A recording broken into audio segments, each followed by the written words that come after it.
नमस्कार मित्रों, जय हिंद, वंदे मातरम। अध्ययन इंफोटेनमेंट के करंट अफेयर सेगमेंट में मैं चंद्रवर्धन आपका हार्दिक अभिनंदन करता हूं।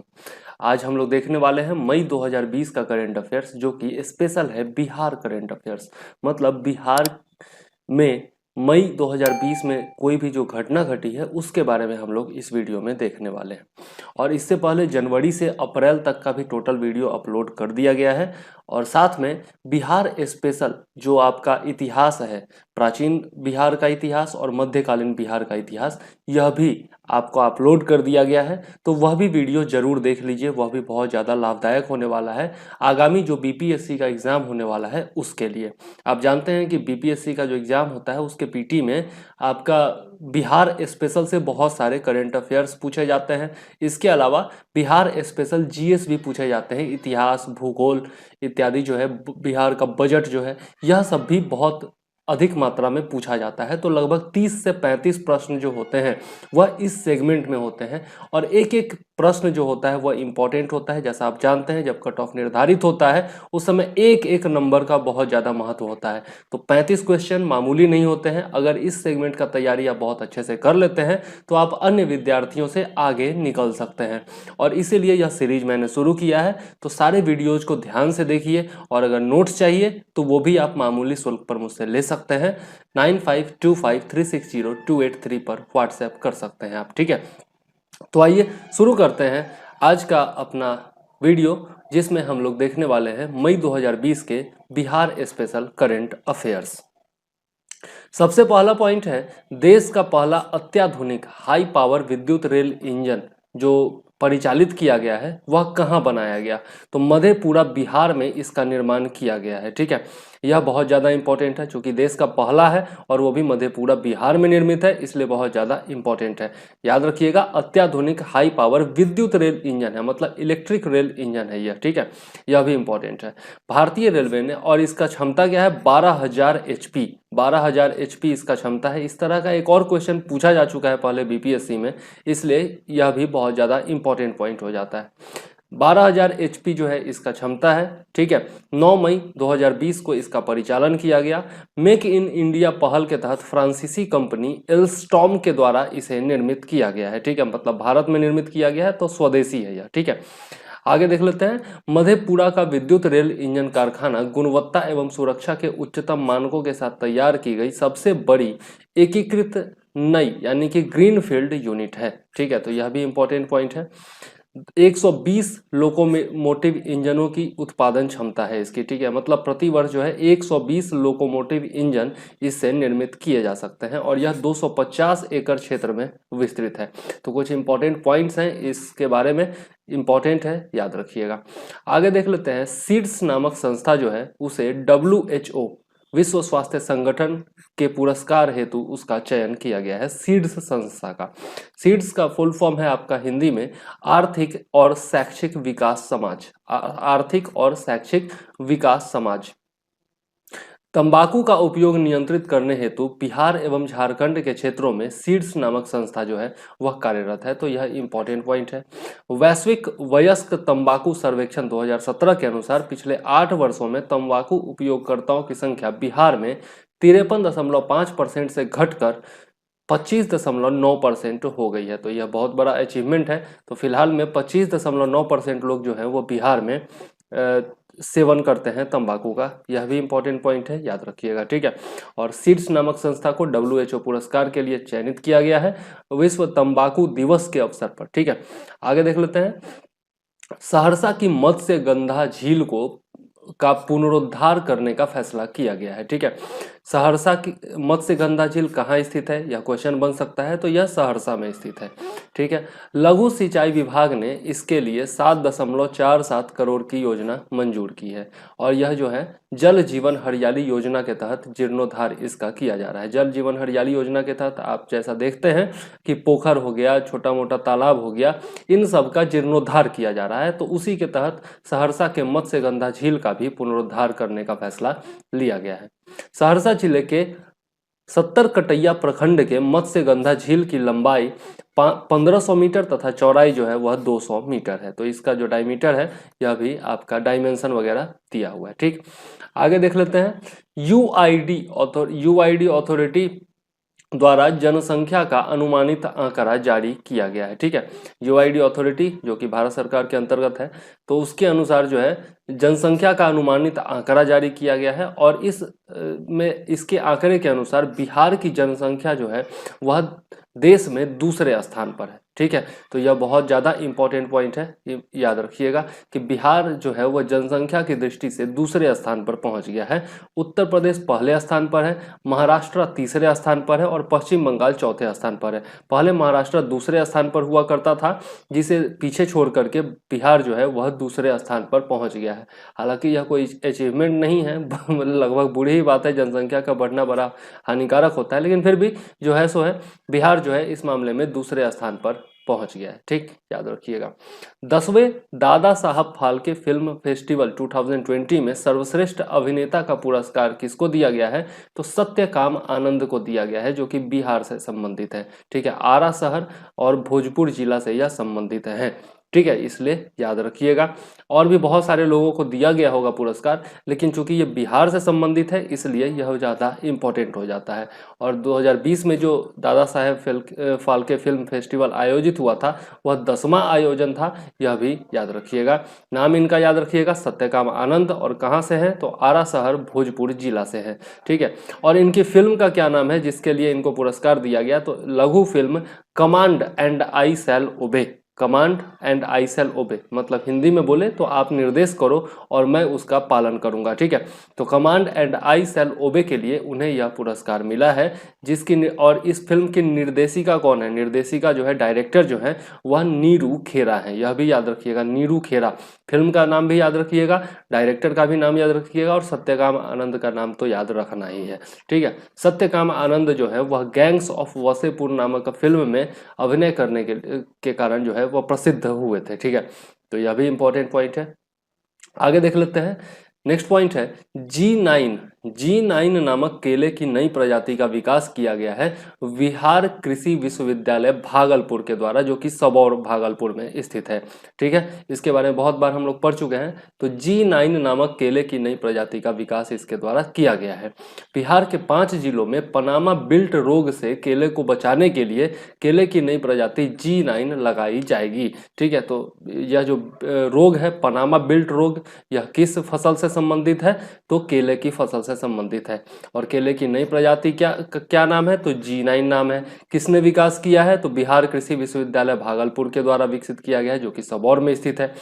और इससे केले का उत्पादन जो है वह 20% तक बढ़ जाएगा, यह भी याद रखिएगा। तो कुछ इंपॉर्टेंट क्वेश्चंस इससे बन सकते हैं, इसलिए याद रखिएगा। ठीक है, आगे देख लेते हैं। नेक्स्ट पॉइंट है, बिहार के सभी विभागों के लिए एकीकृत वेबसाइट का शुभारंभ। मतलब इंटीग्रेटेड वेबसाइट है, मतलब कि जितने भी विभाग हैं बिहार के, जितने भी मंत्रालय हैं उनके जितने भी विभाग हैं, उन सब के बारे में सूचनाएं जो है वह अब एक ही वेबसाइट पर उपलब्ध हो सकेगी। और उसका नाम क्या है? मतलब वेबसाइट जो है वह है www.state.bihar.gov.in। gov जो होता है यहाँ पर गवर्नमेंट के लिए होता है। ठीक है, तो gov.in। ठीक है, और यह सूचना एवं जन संपर्क विभाग के द्वारा विकसित किया गया है। ठीक है, और नीतीश कुमार जी ने इसकी शुरुआत हाल ही में की है, तो यह इंपॉर्टेंट पॉइंट बन जाता है। ठीक है, एकीकृत वेबसाइट है, सभी विभागों की जानकारियां जो हैं इसी वेबसाइट पर अपडेट किया जाएगा और सामान्य नागरिक जो है वहां से जानकारी या फिर सूचना इकट्ठा कर सकते हैं। ठीक है, आगे देख लेते हैं। बिहार मानवाधिकार आयोग के नए अध्यक्ष, बिहार मानवाधिकार आयोग के नए अध्यक्ष जो बनाए गए हैं वो हैं न्यायमूर्ति विनोद कुमार सिन्हा। न्यायमूर्ति विनोद कुमार सिन्हा को बिहार मानवाधिकार आयोग का नया अध्यक्ष चुना गया है। नवंबर 2016 में न्यायमूर्ति बिलाल नजगी के सेवानिवृत्ति के बाद जो है यह पद खाली पड़ा हुआ था और आयोग के सदस्य मंधाता सिंह जो है वह कार्यकारी अध्यक्ष की भूमिका निभा रहे थे अब तक। ठीक है, लेकिन अब जो है 4 साल के बाद जो है इनको, विनोद कुमार सिन्हा जी को, बिहार मानवाधिकार आयोग का नया अध्यक्ष चुन लिया गया है। बिहार मानवाधिकार आयोग में कुल 3 पद हैं, जिसमें एक अध्यक्ष का पद है और 2 अन्य सदस्य का पद है। ठीक है, तो यह इंपॉर्टेंट पॉइंट है, कुछ इंपॉर्टेंट पॉइंट यहाँ पर भी दिए हुए हैं, याद रखिएगा। विनोद कुमार सिन्हा का नाम तो बिल्कुल ही याद रखिएगा, ठीक है। आगे देख लेते हैं, नेक्स्ट पॉइंट है बिहार के राजीव रंजन सिन्हा का चयन लोक लेखा समिति के सदस्य के रूप में किया गया है। जानते हैं आप, लोक लेखा समिति संसदीय समिति होती है, संसद की बहुत ही ज्यादा इंपॉर्टेंट समिति होती है, और जनरली जो है इसके अध्यक्ष का जो चयन किया जाता है वह विपक्ष के नेता से किया जाता है। मतलब यह कोई नियम नहीं है, लेकिन यह परंपरा चली आ रही है, ठीक है। तो राजीव रंजन सिन्हा जी जो है, जो बिहार के हैं, उनको एक सदस्य के रूप में चुना गया है लोक लेखा समिति में, और कांग्रेस के अधीर रंजन चौधरी को लोक लेखा समिति का अध्यक्ष चुना गया है। तो यह दोनों इंपॉर्टेंट पॉइंट है, पूछा जा सकता है, याद रखिएगा। और लोक लेखा समिति के बारे में यदि कुछ भी जानना हो आपको, और जितने भी संसदीय समिति हैं उनके बारे में जानना हो, तो संसद नामक चैप्टर मैंने पढ़ाया है, वीडियो बनाया हुआ है। आप राज्य व्यवस्था के प्लेलिस्ट में जा करके वो वीडियो पूरा देखिए, बहुत इंपॉर्टेंट पॉइंट है। और राज्य व्यवस्था के अन्य सारे वीडियोज भी देख डालिए, क्योंकि राज्य व्यवस्था से भी जो है आपका 20 से 25 क्वेश्चन, 25 से 30 क्वेश्चन, लगभग 25 तो पक्का पूछा जाता है आपका बीपीएससी में। और यदि 25 क्वेश्चंस में से आप 22-23 बना सकते हैं, जो कि आप आसानी से बना लेंगे यदि सारा वीडियो देख लेंगे, तो बहुत ज़्यादा आपको मदद मिल जाएगी, ठीक है। तो बिहार स्पेशल से आपका 30 पॉइंट के लगभग, 30 नंबर के लगभग हो जाएगा, और राज्य व्यवस्था से आपका 30 नंबर के लगभग हो जाएगा। तो 60 नंबर तो यही हो गया है ना। तो बचा कितना कट ऑफ पास करने के लिए? 30 से 35 नंबर और लाएंगे आप, और उसके बाद पास हो जाएंगे, है ना। तो धीरे धीरे करके पढ़ना चालू कीजिए और वीडियोस देखना शुरू कीजिए, ठीक है। और टाइम भी ज़्यादा बचा हुआ नहीं है, 50 दिन से भी कम समय बचा हुआ है। यदि दिवाली और छठ का 5-6 दिन तो मस्ती करेंगे ही, तो उसको अगर निकाल दें तो 50 दिन से भी कम समय बचा हुआ है, इसलिए बहुत तेजी से तैयारी कीजिए, ठीक है। आगे देख लेते हैं, बिहार की महिला को अमेरिकी एनजीओ ने व्हीट सम्मान से सम्मानित किया है, ठीक है। डॉक्टर भारती पांडे इनका नाम है, और गेहूं अनुसंधान में उत्कृष्ट कार्य करने हेतु अमेरिका के एक एनजीओ ने इन्हें पुरस्कृत किया है व्हीट सम्मान से। व्हीट मतलब गेहूं, जानते ही है, तो गेहूं के अनुसंधान में ही उत्कृष्ट कार्य इन्होंने किया है। डॉक्टर भारती जो है वह मुंबई के भाभा परमाणु अनुसंधान केंद्र बार्क में भाभा एटॉमिक रिसर्च सेंटर में कार्यरत हैं, ठीक है। आगे देख लेते हैं, नेक्स्ट पॉइंट है डॉक्टर राजेंद्र प्रसाद कृषि विश्वविद्यालय के द्वारा, केंद्रीय कृषि विश्वविद्यालय है यह, इसके द्वारा मशरूम की एक नई प्रजाति का विकास किया गया है, ठीक है। और मशरूम की नई प्रजाति का नाम क्या है? तो नाम है पेडी एक्स्ट्रा, पेडी एक्स्ट्रा नाम है, जो कि पुआल पर उगाया जाता है। बहुत ही इंपॉर्टेंट पॉइंट है, कुछ भी नया नवाचार होता है, इनोवेशन होता है, तो वह जरूर पूछ लिया जाता है। तो याद रखिएगा, नाम क्या है? पेडी एक्स्ट्रा। और यह किसकी प्रजाति है? मशरूम की नई प्रजाति है, और उगाया कहा जाता है? पुआल पर उगाया जाता है। फायदा क्या होगा इससे? तो कम लागत में पुआल पर कम समय में मशहूर का बेहतर उत्पादन इससे संभव हो सकेगा। दूधिया मशरूम की खेती गर्मी के मौसम में करने के लिए यह जो है उपयुक्त होगा, ठीक है। और पुआल पर मात्र 15 से 20 दिनों में ही मशरूम की फसल तैयार कर ली जाएगी, यह भी इसका फायदा होगा, ठीक है। आगे देख लेते हैं, नेक्स्ट पॉइंट है एम्स पटना को आईसीएमआर और डीसीजीआई के द्वारा प्लाज्मा थेरेपी की मंजूरी दे दी गई है, ठीक है। आईसीएमआर का फुल फॉर्म होता है Indian council for medical research, और डीसीजीआई का फुल फॉर्म होता है drugs controller general of India, ठीक है। वायरस से संबंधित वायरस से संक्रमित रोगी के ठीक होने पर उसके रक्त में वायरस से लड़ने वाला एंटीबॉडी विकसित हो जाता है। जैसे कोई भी, जो अभी आप लोगों ने देखा है कि कोरोना वायरस बहुत तेजी से फैला हुआ है, तो कोरोना वायरस किसी, मान लिया कोई कोरोना वायरस से ग्रसित हो गया, ठीक है, और मतलब बीमार होने के बाद वह ठीक हो चुका है, उपचार हो चुका है उसका, और वह ठीक हो चुका है। तो जब इंसान ठीक हो गया है, जब रोगी ठीक हो गया है, तब उसके शरीर में जो है ना एंटीबॉडी डेवलप हो जाता है, जो कि कोरोना वायरस से लड़ने के लिए मददगार होता है, ठीक है। तो उसके रक्त का, उसके ब्लड से प्लाज्मा निकाल करके और फिर अन्य मरीजों का इलाज उससे किया जा सकता है। और आप लोगों ने देखा होगा, दिल्ली में प्लाज्मा बैंक भी स्थापित किया गया है इसके लिए, और बहुत सारे लोगों ने प्लाज्मा डोनेशन भी दिया है। तो इसका जो मतलब प्लाज्मा थेरेपी से इलाज करने का मंजूरी जो है वह एम्स पटना को मिल गया है, यही जो है मेन न्यूज है, ठीक है। एंटीबॉडीज रोगी के ठीक होने के 2 हफ्ते के बाद ही लिए जा सकते हैं, यह इंपॉर्टेंट पॉइंट है, ठीक है, कि 2 हफ्ते के बाद जो है प्लाज्मा रोगी के शरीर से निकाला जा सकता है। रोगी नहीं मतलब जो ठीक हो चुका है उसके शरीर से, ठीक है। आगे देख लेते हैं, मखाना के ब्रांडिंग एवं मार्केटिंग के लिए सरकार के द्वारा सब्सिडी की घोषणा की गई है, और यह सब्सिडी कितनी होगी, 100% सब्सिडी की घोषणा की गई है, ठीक है।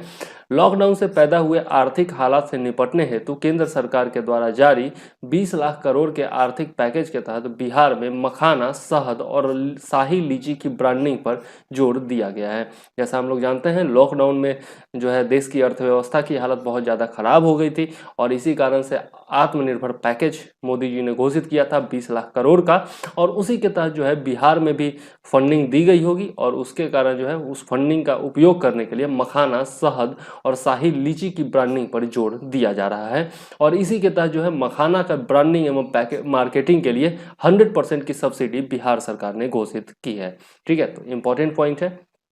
आगे देख लेते हैं, बिहार राज्य लोकसभा के नए अध्यक्ष लोक सेवा आयोग के, बिहार राज्य लोक सेवा आयोग यानी कि बीपीएससी के नए अध्यक्ष कौन चुने गए हैं, तो आर.के. महाजन जी जो हैं आईएएस ऑफिसर हैं, और यह इनको जब रिटायर हुए ना, उसी दिन, रिटायरमेंट के दिन ही जो है इनको बीपीएससी का नया अध्यक्ष चुन लिया गया है, ठीक है।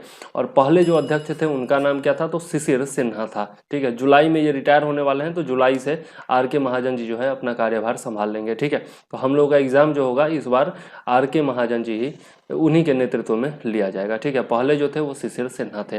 तो यह इंपॉर्टेंट पॉइंट है, हो सकता है पूछ दिया जाए। आगे देख लेते हैं, मधुमक्खी पालन के लिए बिहार सरकार के द्वारा कितना अनुदान दिया जा रहा है, तो 75% अनुदान दिया जा रहा है। मधुमक्खी पालन में देश भर में बिहार का कौन सा स्थान है, चौथा स्थान है, याद रखिएगा। मधुमक्खी पालन यानी कि शहद उत्पादन, ठीक है, मधुमक्खी पालन नहीं, यहाँ पे शहद उत्पादन होना चाहिए। शहद उत्पादन में बिहार का देश भर में चौथा स्थान है। प्रथम 3 स्थान पर कौन है, तो पहले स्थान पर उत्तर प्रदेश, दूसरे स्थान पर पश्चिम बंगाल तथा तीसरे स्थान पर पंजाब है, ठीक है, यह शहद उत्पादन में, ठीक। और बिहार जो है वह चौथे स्थान पर है। बहुत इंपॉर्टेंट पॉइंट है। देश भर में प्रति वर्ष लगभग 1 लाख टन शहद का उत्पादन होता है। यह कुछ खास इंपॉर्टेंट पॉइंट नहीं है बीपीएससी के लिहाज से, यहाँ पर इंपॉर्टेंट पॉइंट है, याद रखिएगा, ठीक है। 75% सब्सिडी दिया जा रहा है, और बिहार का स्थान कौन सा है, तो चौथा स्थान है, और प्रथम स्थान पर कौन है, तो उत्तर प्रदेश है, ठीक है। आगे देख लेते हैं, बिहार के वैज्ञानिक को Korea polar and ocean research centre के द्वारा सम्मान दिया गया है, और उनका नाम क्या है, डॉक्टर अविनाश कुमार, जो कि हिसुआ प्रखंड नवादा जिला के निवासी हैं, ठीक है। इंपॉर्टेंट है, याद रखिएगा, डॉक्टर अविनाश कुमार। उन्हें उत्तरी ध्रुव पर ग्लोबल वार्मिंग के प्रभावों के कारण एशियाई देशों में हो रहे मौसमी बदलावों के अध्ययन हेतु सम्मानित किया गया है। उन्होंने कोरिया में रह करके और इस लेबोरेटरी में काम करते हुए जो है ग्लोबल वार्मिंग का उत्तरी ध्रुव पर क्या प्रभाव हो रहा है, और उसके कारण जो एशियाई देशों में मौसमी परिवर्तन हो रहा है, मौसम में बदलाव हो रहा है, अचानक कभी आप देखते हैं कि आजकल अचानक से कभी बहुत तेज बारिश हो जाती है, कभी बहुत तेज धूप होता है, कहीं पर बिजली गिरने लगता है। तो ये सब मौसमी बदलाव जो है ग्लोबल वार्मिंग के असर से धीरे धीरे होते जा रहे हैं, बहुत बड़े बड़े तूफान भी आने लगे हैं, ठीक है। तो इन सब के अध्ययन के लिए इनको पुरस्कार दिया गया है, ठीक है, Korea polar and ocean research के द्वारा, ठीक है। नाम क्या है, डॉक्टर अविनाश कुमार, और ये हिसुआ प्रखंड नवादा जिला के निवासी हैं। इंपॉर्टेंट पॉइंट है, याद रखिएगा। आगे देख लेते हैं, खुदाई के दौरान 1000 साल पुरानी प्रतिमा मिली है, कहां से, शेखपुरा जिला से। शेखपुरा जिला से 1000 साल पुरानी प्रतिमा मिली है, ठीक है, याद जरूर रखिएगा, ठीक है। आगे देख लेते हैं, और यह जो प्रतिमा है वह भगवान विष्णु की पालकालीन मूर्ति है, ठीक है। पाल साम्राज्य के बारे में हम लोगों ने पढ़ा है, जब हम लोग ये पिछला वीडियो आप देख लीजिएगा, जो मतलब कि प्राचीन बिहार का इतिहास मैंने बताया है वीडियो में, उसमें पाल काल के बारे, पाल साम्राज्य के बारे में, पाल काल के बारे में बहुत बेहतरीन तरीके से बताया है। पाल काल जो था, पाल वंश का जो संस्थापक था वह गोपाल था, जिसे जनता के बीच में चुना गया था, और इसी वंश का बहुत ही महत्वपूर्ण शासक हुआ था धर्मपाल, जिसने जो है आपका विक्रमशिला विश्वविद्यालय की स्थापना भी करवाई थी, ठीक है। तो बहुत इंपॉर्टेंट काल है यह, इसके बारे में आप डिटेल से वहां पढ़ लीजिएगा। और ये जो भगवान विष्णु की प्रतिमा मिली है वह पालकालीन है, ठीक है। मूर्ति के अलावा यहाँ से कृषि कार्य में उपयुक्त अन्य सामग्रियां भी प्राप्त हुई है, ठीक है। तो कहाँ से मिली है, शेखपुरा जिला से, यह इंपॉर्टेंट है, याद रखिएगा। और कब, कौन से काल की मूर्ति है, तो पालकालीन मूर्ति है, ठीक। नेक्स्ट पॉइंट देखें, 2020-21 में नगर विकास एवं आवास विभाग के द्वारा जारी अमृत मिशन के लिए 1 अरब 30 करोड़ रुपए की मंजूरी दी गई है और पहले किस्त के रूप में 65 करोड़ रुपए की राशि स्वीकृत कर ली गई है। इससे किया क्या जाएगा, तो विभिन्न नगर इकाइयों में जो जल परियोजनाएं हैं और उसके अलावा 21 शहरों के पार्कों मतलब कि जो पार्क होते हैं ना, घूमने के लिए होते हैं, हम लोग जाते हैं घूमने के लिए, बच्चे जाते हैं खेलने के लिए, तो पार्क के लिए या फिर भागलपुर, पटना एवं मुजफ्फरपुर में स्टॉर्म वाटर ड्रेनेज प्रोजेक्ट का काम जो है इन पैसों से किया जाना है। ठीक है, याद रखिएगा, नगर विकास एवं आवास विभाग के द्वारा यह योजना जो है अमृत मिशन यह जारी किया गया है। ठीक है, और यह जो है विभाग अमृत मिशन जो है वो मेनली केंद्र सरकार की योजना है, यह याद रखिएगा। ठीक है, अमृत मिशन के तहत राज्य के 21 नगर निकायों में शहरी क्षेत्रों में कुल 36 जलापूर्ति योजनाएं चलाई जा रही हैं, जिसमें से इसमें जो है लगभग 5 लाख घरों में नल का कनेक्शन पूर्ण किया जाना है। मतलब कि नल से जल का जो है वो व्यवस्था किया जाएगा, पेयजल की व्यवस्था कराई जाएगी। ठीक है, नल का कनेक्शन इससे पूर्ण किया जाएगा। अमृत योजना के तहत स्वीकृत योजनाओं में कुल राशि का 50% केंद्र सरकार देती है, 30% राज्य सरकार देती है तथा शेष जो है 20% वह स्थानीय निकायों का योगदान होता है। मतलब नगर पालिका हो गया, नगर पालिका का योगदान हो जाता है। ठीक है, तो यह बहुत ही इंपॉर्टेंट पॉइंट है, याद जरूर रखिएगा, 50, 30 एंड 20। ठीक, आगे देख लेते हैं। सबौर स्थित कृषि विश्वविद्यालय भागलपुर के द्वारा मखाना की 3 नई किस्मों का विकास किया गया है। इससे पहले हम लोगों ने देखा था कि आपका मशरूम का नया किस्म विकसित किया गया था। ठीक है, और यहाँ पर हम लोग देख रहे हैं मखाना की 3 नई किस्मों का विकास किया गया है कृषि विश्वविद्यालय भागलपुर के द्वारा।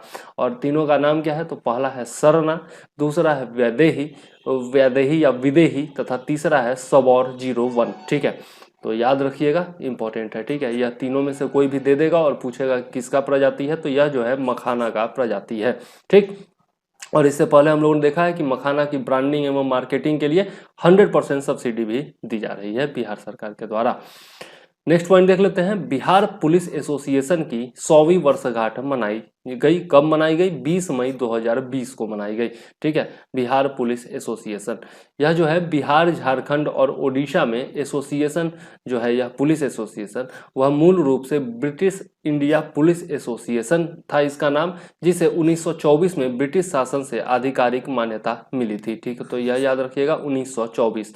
और चूंकि यह इसका 100वां मनाया जा रहा है वर्षगांठ, इसलिए जो है यह इंपॉर्टेंट भी हो जाता है, तो हो सकता है इसके बारे में डिटेल से पूछ ले। ठीक है, बिहार पुलिस एसोसिएशन के वर्तमान अध्यक्ष कौन है, तो मृत्युंजय कुमार हैं। ठीक है, यह भी इंपॉर्टेंट पॉइंट है, याद रखिएगा। आगे देख लेते हैं। बिहार में औद्योगिक प्रोत्साहन नीति में सुधार की घोषणा की गई है, मतलब कि सुधार किए जाने की योजना है।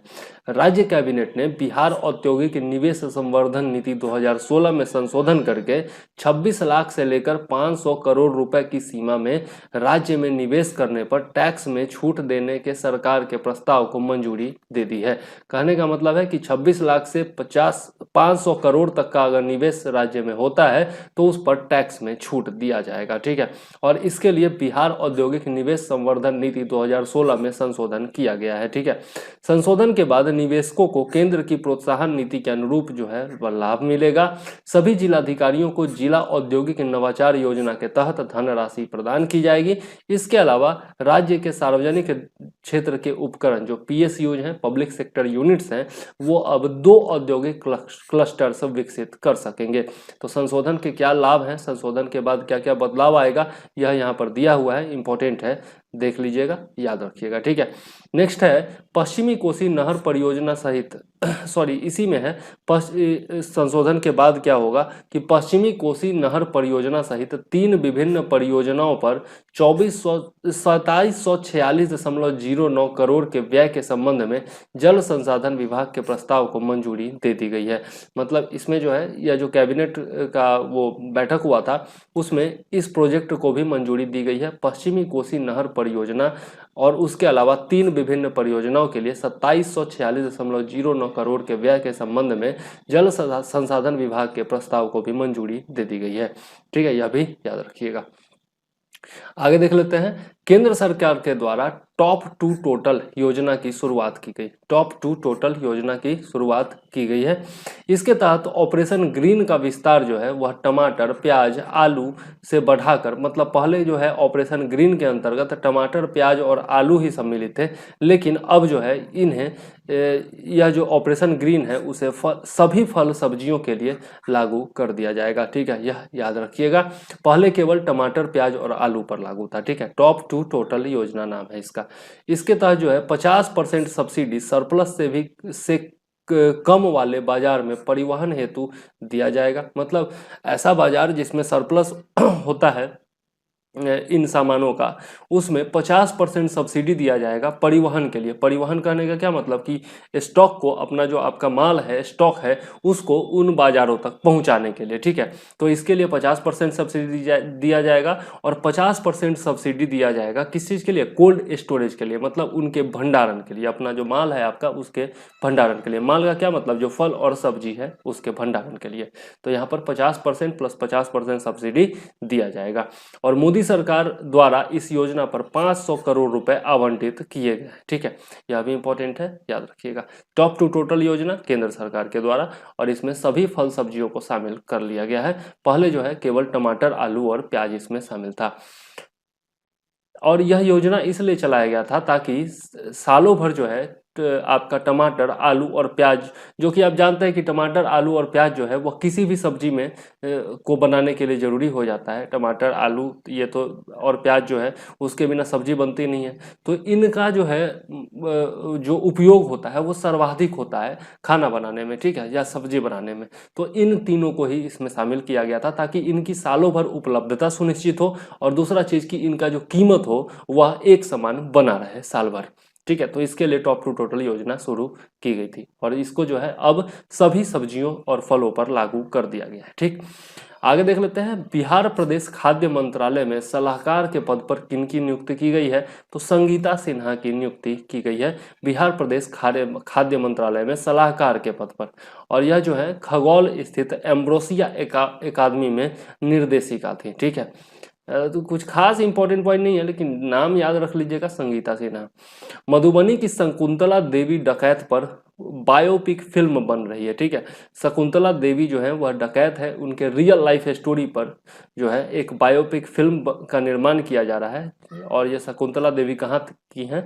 मधुबनी की हैं। ठीक है, और फिल्म का जो नाम होगा वह बैंडिट शकुंतला होगा। बैंडिट का मतलब होता है डकैत, डाकू, और बैंडिट शकुंतला इस फिल्म का नाम होगा। और निर्माता कौन है? तो जहानाबाद के हैदर काजमी जो है वह फिल्म के निर्माता हैं। ठीक है, और शकुंतला देवी का किरदार जो है इस फिल्म में वह स्वयं शकुंतला देवी ही निभाएंगी। ठीक है, यह भी बहुत ही इंपॉर्टेंट है। ठीक है, आगे देख लेते हैं। और चूंकि बिहार का कैरेक्टर है उस पर फिल्म बन रहा है, इसलिए इंपॉर्टेंट पॉइंट हो जाता है, तो याद रखने में कोई हर्ज नहीं है, याद रखिएगा। ठीक है, शकुंतला देवी। ठीक, आगे देख लेते हैं। बिहार की नोनिया जाति के लिए अनुसूचित जनजाति के दर्जे की मांग की गई है बिहार सरकार के द्वारा। ठीक है, बिहार सरकार ने मांग किया है कि नोनिया जाति के लोगों को केंद्र के द्वारा जो एसटी श्रेणी में बनाई जाती है उसमें रखा जाए। ठीक है, और एसटी श्रेणी मतलब कि अनुसूचित जनजाति की श्रेणी में नोनिया जाति को रखा जाए और उन्हें खारिया आदिवासी समूह का पर्याय माना जाए। ठीक है, यह मांग केंद्र सरकार के से किया जाएगा बिहार सरकार के द्वारा। ठीक है, बिहार में नोनिया जाति को अत्यंत पिछड़ी जाति श्रेणी में रखा गया है, यह याद रखिएगा। नोनिया जाति को बिहार में जो है वह ईबीसी श्रेणी में रखा गया है, एक्सट्रीमली बैकवर्ड कास्ट में। ठीक है, खारिया आदिवासी समूह जो है वह झारखंड, बिहार, मध्य प्रदेश और उड़ीसा में पाया जाता है। यह भी इंपॉर्टेंट पॉइंट है, याद रखिएगा। वैसे बिहार की जनजातियों के बारे में जब हम लोग पढ़ेंगे तो इसके बारे में डिटेल से पढ़ेंगे। ठीक, आगे देख लेते हैं। नेक्स्ट पॉइंट है डॉल्फिन ऑब्जर्वेटरी केंद्र का निर्माण। भागलपुर जिले में डॉल्फिन ऑब्जर्वेटरी केंद्र का निर्माण किया जा रहा है, और यह जो है देश का एकमात्र डॉल्फिन एक्चुअरी होगा। तो यह बहुत ही ज़्यादा इंपॉर्टेंट है, याद जरूर रखिएगा, भागलपुर जिले में। ठीक है, भागलपुर के सुल्तानगंज अगवानी घाट पुल से सटे गंगा नदी के बीचों बीच डॉल्फिन भवन या फिर डॉल्फिन ऑब्जर्वेटरी केंद्र का निर्माण जो है वह इस साल तक पूर्ण हो जाएगा। और यह जो है मोदी सरकार का बहुत ही महत्वाकांक्षी योजना है, तो याद जरूर रखिएगा, डॉल्फिन ऑब्जर्वेटरी केंद्र। ठीक, भागलपुर के सुल्तानगंज में। ठीक, आगे देख लेते हैं। अमेरिका के एनर्जी नेशनल लैब के साथ दक्षिण बिहार केंद्रीय विश्वविद्यालय ने एक समझौता किया है। और किस लिए समझौता किया है? तो ब्रह्मांड के रहस्य जानने एवं ब्रह्मांड के जो विभिन्न कारक हैं उन्हें प्रभावित जो कारक करते हैं, ब्रह्मांड में जो भी घटनाएं घटती हैं उनको प्रभावित करने वाले कारकों का अध्ययन करने के लिए जो यह समझौता किया गया है दक्षिण बिहार केंद्रीय विश्वविद्यालय के द्वारा अमेरिका के एनर्जी नेशनल लैब के साथ यह समझौता किया गया है। ठीक है, दक्षिण बिहार केंद्रीय विश्वविद्यालय की बिहार की पहली शिक्षण संस्था है जिसे वैश्विक विज्ञान परियोजना डीप अंडरग्राउंड न्यूट्रिनो एक्सपेरिमेंट का सहयोगी बनाया गया है। यह बहुत इंपॉर्टेंट पॉइंट है, याद रखिएगा, क्योंकि यह अंतर्राष्ट्रीय परियोजना है डीप अंडरग्राउंड न्यूट्रिनो एक्सपेरिमेंट, और इसमें दक्षिण बिहार केंद्रीय विश्वविद्यालय जो कि बिहार की शिक्षण संस्था है और पहली शिक्षण संस्था है, इसलिए इंपॉर्टेंट पॉइंट हो जाता है। ठीक है, आगे देख लेते हैं। बिहार के माध्यमिक विद्यालयों के 40,000 शिक्षकों को प्रशिक्षण दिया जा रहा है। कौन सा प्रशिक्षण दिया जा रहा है?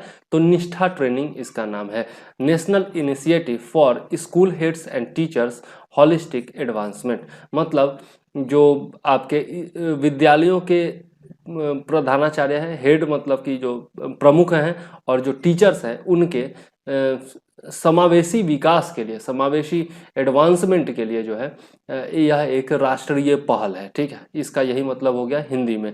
निष्ठा ट्रेनिंग जो है वह दिया जा रहा है 40,000 शिक्षकों को माध्यमिक विद्यालयों के। ठीक है, और यह जो है आपका दीक्षा नामक पोर्टल पर दिया जा रहा है जो कि एनसीईआरटी का पोर्टल है, और इसके बारे में डिटेल से मैं नेशनल जो करंट अफेयर्स बताया उसमें बता चुका हूं, तो वो भी आप देख सकते हैं। ठीक है, दीक्षा पोर्टल, और अपने आसपास के किसी भी टीचर से पूछ लीजिए जो मिडिल स्कूल में पढ़ाते हैं, आजकल यही चल ही रहा है। कल भी मैंने अपनी माँ का किया है तो मुझे अच्छे से पता है। ठीक है, माध्यमिक स्कूलों के क्षमता वर्धन तथा उन्हें आधुनिक तरीके से जोड़ने एवं गुणवत्तापूर्ण शिक्षा हेतु केंद्र सरकार की यह योजना है। बहुत ही इंपॉर्टेंट पॉइंट है, आजकल बहुत ज़्यादा चर्चा में है, क्योंकि बिहार के जितने भी शिक्षक हैं उनसे ये ट्रेनिंग करवाई जा रही है, तो हो सकता है कि पूछ दिया जाए। ठीक है, याद रखिएगा, निष्ठा का फुल फॉर्म भी याद रखिएगा, और दीक्षा पोर्टल जो कि एनसीईआरटी का है यह भी याद रखिएगा। ठीक है, आगे देख लेते हैं। बिहार में डाक तथा बागवानी विभाग ने शाही लीची और जर्दालू आम घर घर पहुंचाने के लिए हाथ मिलाया है। ठीक है, और डाक विभाग के द्वारा जो है आपका मुजफ्फरपुर से शाही लीची तथा भागलपुर से जर्दालू आम के लिए अनुबंध किया गया है, और इन दोनों फसलों को जो है पहुंचाया जाएगा, घर घर तक पहुंचाया जाएगा। जो कि लॉकडाउन का समय है और था, मतलब अभी तो खैर कम हो गया है, लेकिन लॉकडाउन का समय था मई के आसपास, बहुत मतलब कि कड़ाई से लॉकडाउन का पालन लोग कर रहे थे, तो लोगों को उपलब्ध नहीं हो पा रहा था। शाही लीची और जर्दालू आम का वही टाइम होता है मई के आसपास, अप्रैल मई के आसपास, और उस समय जो है लोगों को मार्केट खुला हुआ था नहीं, तो मिल नहीं पा रहा था, इसलिए ऐसा काम किया गया था। शाही लीची और जर्दालू आम जो है वह घर घर डिलीवरी करने के लिए डाक विभाग और बागवानी विभाग ने हाथ मिलाया था। ठीक है, आगे देख लेते हैं। किऊल रेल पुल पर ट्रेनों का परिचालन बंद कर दिया गया है। किऊल रेल पुल जो था वह 100 साल से भी अधिक पुराना था। ठीक है, अंग्रेजों के टाइम में बना हुआ पुल था जो कि पूर्वी भारत को पश्चिमी भारत से जोड़ता था, हावड़ा पटना मेन लाइन पर। ठीक है, लेकिन इसमें जो है यह बहुत ही ज़्यादा जर्जर हो चुका था, बहुत ज़्यादा पुराना हो चुका था और कभी भी ढह सकता था, तो एक्सीडेंट को निमंत्रण देने से अच्छा था कि इस पर परिचालन बंद कर दिया जाए। और इसी के बगल में एक जो है नया पुल का भी निर्माण किया जा रहा है, जो कि अब तक तो शुरू भी हो गया होगा, जुलाई में शुरू होने की इसकी संभावना थी। किऊल नदी पर यह बनाया जा रहा है, और किऊल नदी पर स्थित होने के कारण इसको जो है किऊल रेल पुल कहा जाता है। ठीक है, आगे देख लेते हैं। राष्ट्रीय सैंपल सर्वे की रिपोर्ट के अनुसार वर्तमान में बिहार में शिशु मृत्यु दर कितनी है? ठीक है, तो राष्ट्रीय नेशनल सैंपल सर्वे की रिपोर्ट के अनुसार जो है 32 शिशु प्रति हजार, यह जो है आपका 2018 में बिहार में शिशु मृत्यु दर था। मतलब प्रति हजार जो शिशु जन्म लेते हैं उसमें 32 शिशुओं की मृत्यु हो जाती है। ठीक है, इन्फेंट मोर्टेलिटी रेट इसको कहा जाता है अंग्रेजी में। और 2017 में जो शिशु मृत्यु दर था वह 35 था। ठीक है, तो 35 से घट करके 32 हो गया है, यह अच्छी बात है।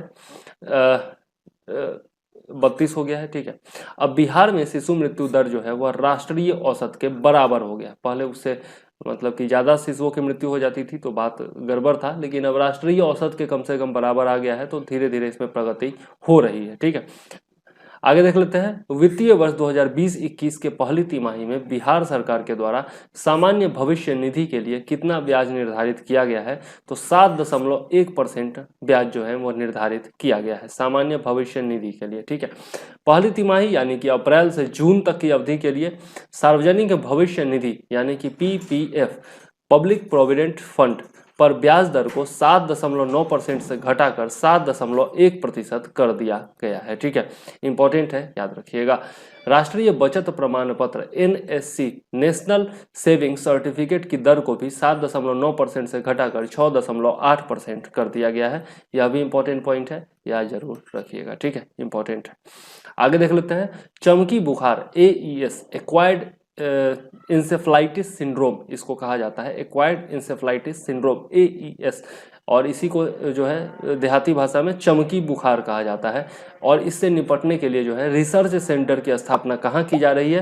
तो इंदिरा गांधी आयुर्विज्ञान संस्थान यानी कि IGIMS, Indira Gandhi institute of medical sciences Patna में जो है इसके लिए रिसर्च सेंटर स्थापित किया जा रहा है। इसमें क्या किया जाएगा कि जेनोमिक लैब बनाया जाएगा जिसमें कि जीन का अध्ययन किया जाएगा, डीएनए का अध्ययन किया जाएगा, और 10 करोड़ की लागत से डीएनए सीक्वेंसिंग के लिए मशीन की भी स्थापना की जाएगी। ठीक है, चमकी बुखार से जो बच्चे की मृत्यु हुई है, बहुत सारे बच्चों की मृत्यु हुई थी पिछले साल भी, तो आपको याद ही होगा मुजफ्फरपुर में। तो जो मृत बच्चे थे उनके परिवार का डीएनए लिया जाएगा, उसके डीएनए सैंपल का अध्ययन किया जाएगा। साथ ही जो बच्चे चमकी बुखार से ठीक हो गए थे, जिनका उपचार हो गया था, उन बच्चों का भी डीएनए सैंपल लेकर के इन सब का अध्ययन किया जाएगा। और इससे जो है जो आपका चमकी बुखार के जो कारक जीन है उनका पता लगाया जाएगा, और उससे जो है अस्थायी उपचार ढूंढ पाना संभव हो पाएगा। ठीक है, तो बहुत ही इंपॉर्टेंट पहल है, याद रखिएगा।